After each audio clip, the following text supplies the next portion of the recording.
Good afternoon. Welcome back to Sports Talk Radio. I'm your host, Cameron Mackay, and today I'm joined by Zachary and Joshua. Today we have three interesting topics to talk about today. So let's get on with the first one. How extreme do you think KD's injury will be, and how do you think it'll affect his years to come in the NBA? First thing, this is an extreme injury.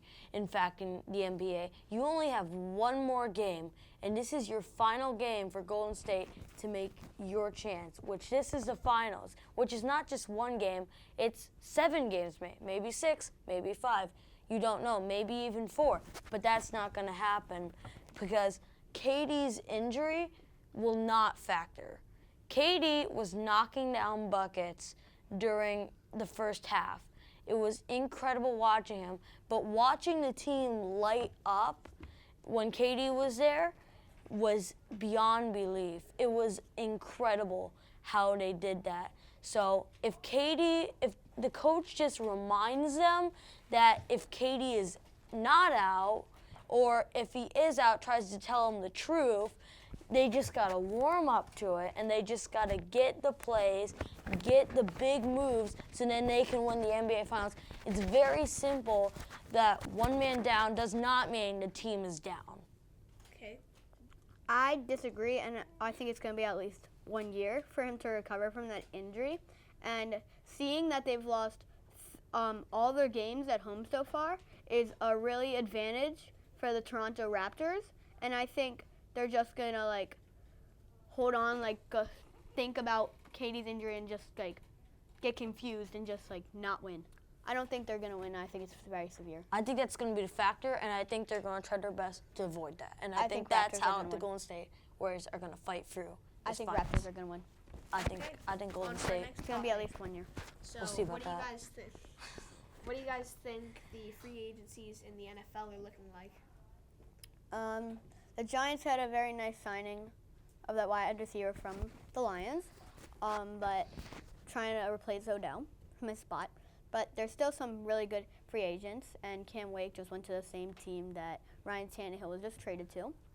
And so teams just need to find those good players. Like Le'Veon Bell just got signed by the Jets from a good sign. But I don't think Adam Gase is going to like him.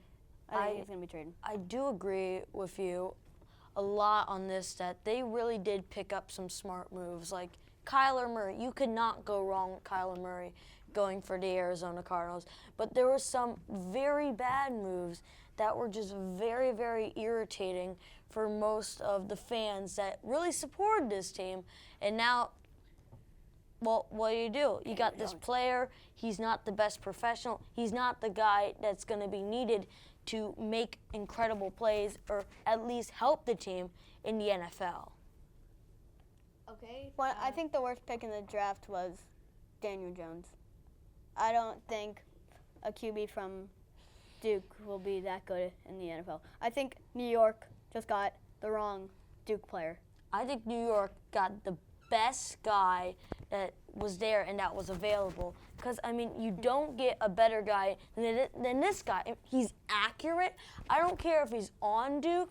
I care about how he plays. No, he didn't If he you didn't have a could good year. represent him to an Alabama team, you could see him marking up short maybe because of the Duke team. But him as a player on a good team, he would do great. If he was on a good team, then you would have perfectly different conversation about this guy. But now that he's on Duke, not the best one, clearly the best at basketball, but not the best one in football, that doesn't mean you rate this guy at a lower level. This guy is a power. He didn't do most that good in football. accurate. He wasn't a really good QB. He threw a lot of picks, to really low teams, but did really good to really good teams. So those are the ups and downs for him. So I don't think it was that good. And there are He may have really had some bad ups and teams. downs in college football, but he's got a lot of ups coming in as a New York Giants quarterback because they need this guy. I mean, they're really. planning to sit him out for 3 years. That's what they could. I mean, they had no choice at this guy. They could have picked someone else, like that. But I think they Dwayne had no Haskins. choice because this is the best guy that was there. This is what I think. Just coming from my brain, this is all I got. and I got Daniel Jones. Okay, that's going to wrap it up for the second topic. I think Dwayne So our Haskins would third been better. topic is relating to Marlins in baseball.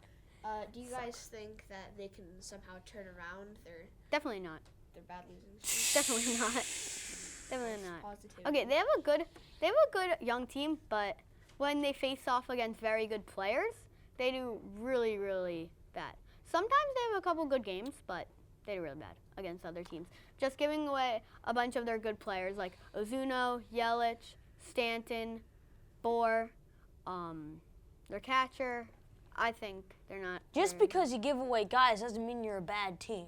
good. Okay, That's what they're a young all team. f- They're five. growing and they're starting to get even better and better and better and better. And when they're better, I'm gonna be happy 3 years. No, probably because I kept up with these Marlins. 3 years. Like Three years, It has no. to take like a No. rebuild. Like it has to be. We 2 said years. 3 years the last 3 years.